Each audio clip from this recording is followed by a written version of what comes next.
Am I the asshole for wanting my own room?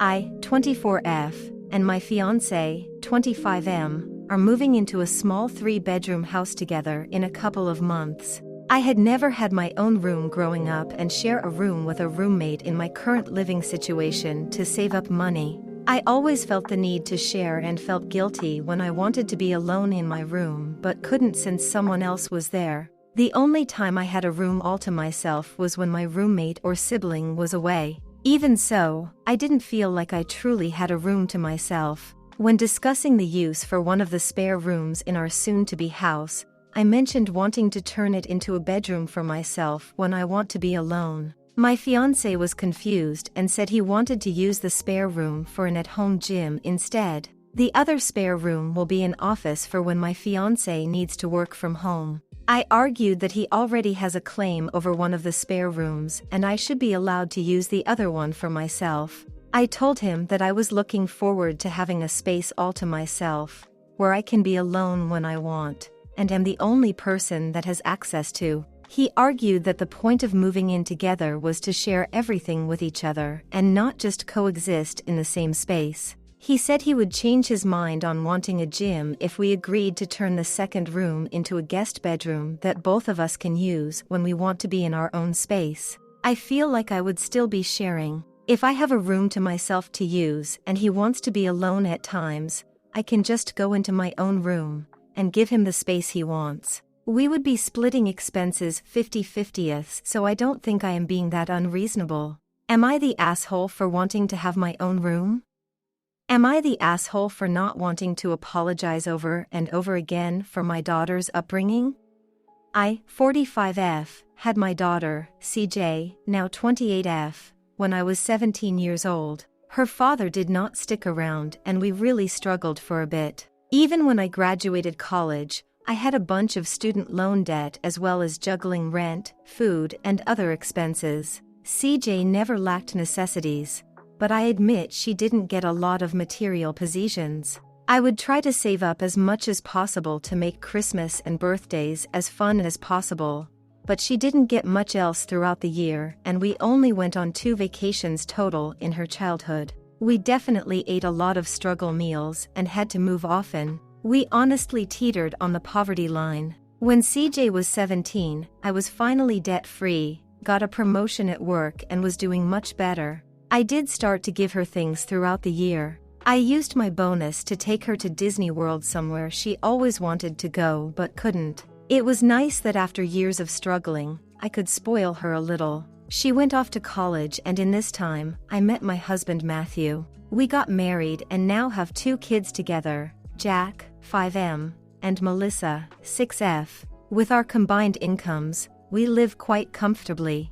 I admit, Jack and Melissa have gotten a lot more than CJ did at that age. I've certainly never left her out. She's always invited on our trips. We pay. I get her random gifts throughout the year. Birthdays and Christmases are bigger. I'm trying to make it as even as I can, but I know it realistically never will be. CJ first pointed out the discrepancy a couple of years ago. We took the kids to Disney. CJ went with us. I sat CJ down and apologized for her childhood. I said I wish I had been in a better place when she was their age. I know I can never truly make up for it, etc. I said I know it'll take time for her to heal from that. I thought that was it, but since then, CJ has constantly complained whenever her siblings get anything. I'm always super sensitive to her feelings, validate them, etc. But things came to a head recently, on Jack's birthday. Instead of a party, he opted to see the off-Broadway production of Frozen. We, as always, invited CJ to come along, as well as her fiancé. The whole night, she was pouting and seemed upset. I tried talking to her, but she brushed it off. We went to dinner after the show. Jack and Melissa were excitedly talking about it. CJ then butted in. You know what I got for my 5th birthday, Jack? A Barbie from the dollar store. The kids didn't really see the big deal, but the adults at the table understood. I was civil the rest of the meal, but later called CJ and told her what she did was unacceptable. I cannot continuously apologize for her upbringing and she can't throw it in my face. I asked if she wanted me to give her siblings less, simply because she did. She said no, but that she can bring it up whenever she wants and she'll continue to do so. I said I was disappointed and hung up. Later, CJ sent me a very long text, telling me I was a horrible mother. Am I the asshole? Am I the asshole for kicking my sister out of my engagement dinner because she wouldn't stop taking photos and made a scene? I'm blessed to be marrying the love of my life. My engagement party was booked at an upscale restaurant, and prior to the day I sat my sister down and told her that I wanted the party to be focused on the wedding and to please not go above and beyond to take photos for her social media page. I might get flack for this part, but my sister is trying really hard to become famous online. I've never said anything to her because she's an adult and this is her life, but for my wedding I really didn't want her to pull any of her antics. Because she doesn't just take a few photos to post. She's the embarrassing, IMO, caricature of the perpetually online influencer. She'll order 2 dishes at a restaurant. One to take photos of because it's prettier, and the second to actually eat. She stopped traffic before to take outfit photos in the street. She's also staged fake things to post online. One time she started crying in a Starbucks and made a fake story up about how the barista bullied her. I want to make it clear that I did not bar my sister from taking photos. I just didn't want her doing something that would embarrass me.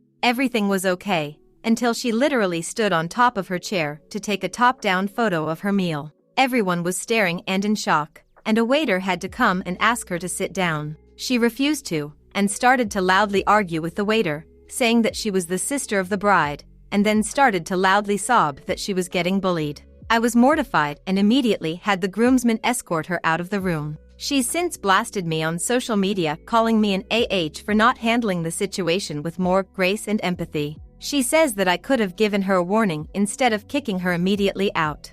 I was kind of panicking, so I wonder if I could have handled it better.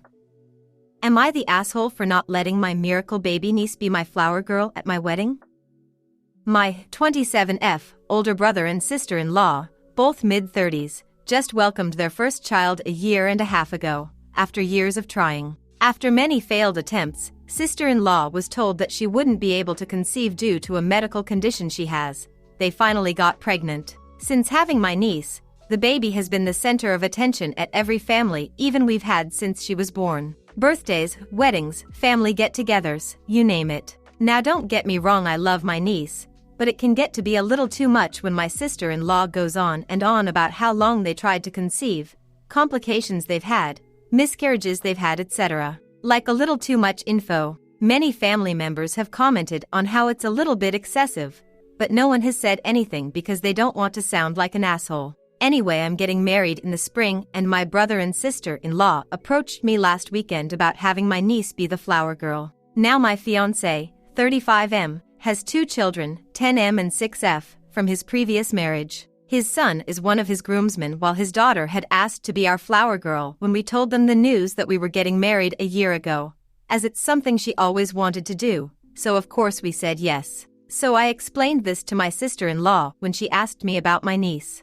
She asked if my stepdaughter can just carry my niece with her. I said I don't think she'd be comfortable with that considering she's 6. She then asked why I can't give that role to my niece and allow herself to carry my niece down as the flower girl. I said no because I already promised my stepdaughter. She then started going off about how my lack of effort to incorporate my niece is disgusting to her. I should honor her in some way since I know how long and hard they tried for my niece. Now I may sound like an asshole for this, but I kind of got fed up and snapped and said, incorporate my niece how? By the time the wedding comes around she'll be 2 years old. The entire family already knows your story about how long and hard you guys tried for her. What more do you expect me to do to honor her? She started crying and said that clearly I don't love my one and only niece and I'm letting her down. I said of course I love my niece, and obviously she's going to be involved in pictures and stuff. But I'm not going to let my stepdaughter down by giving my niece a role she's too young to remember anyway. Well, now sister-in-law and my brother are pissed off with me for not letting my niece be flower girl, and are running around telling the rest of the family I don't love my niece. My mom had been trying to stay neutral but thinks my stepdaughter would understand if I explained to her I need to give that role to my niece. I'm firm in my decision though. and my fiancé is thankful that I didn't let his daughter down. Am I the asshole for not allowing my niece to be the flower girl? Am I the asshole for not giving my daughter who eloped cash for her honeymoon? My daughter Jane recently eloped with her partner of 5 years. My wife and I were excited when they got engaged to plan a wedding, but she said she didn't want to rush setting a date or planning a wedding. This was understandable to us and we didn't want to rush them either, but we let her know we would contribute a set amount to her wedding when the time came. Then last week she tells me she has an announcement and that they actually eloped together because they decided they didn't want the big event with all the attention on them. This was a little disappointing, but we understood. She's never been the type to want to be the spotlight, so while we weren't expecting it, it wasn't the biggest shock in the world. What did feel like a shock is when she assumed we'd just give her that amount of cash straight up. She said they wanted to use it to take a month-long traveling sabbatical/honeymoon. My wife and I told her the money we were prepared to give her was for a family event, not just for her to do as she pleases. If she didn't want a traditional wedding, that's fine, but we never told her we were just giving her say $15,000 for the act of getting married. We just didn't want her to have to spend a ton of her own funds on a wedding, and since relatives and family friends would have presumably been there, we were happy to pay for it so she wouldn't have to. 2 of my nieces have gotten married in the last couple years and it's a family event to us, not just about the 2 people getting married. This has caused a whole thing with her saying we went back on our word to her, but in my mind we never told her otherwise. We did say if she wants a second ceremony/family event to celebrate but wouldn't be an official wedding, we would sponsor that. If she had asked if she eloped or had a tiny wedding if we would give her some of it for a honeymoon, we may have considered it, but it's hard to know because we were never given the request. They just went and did their own thing, which again is fine. Am I the asshole for not just giving her the cash we would have paid?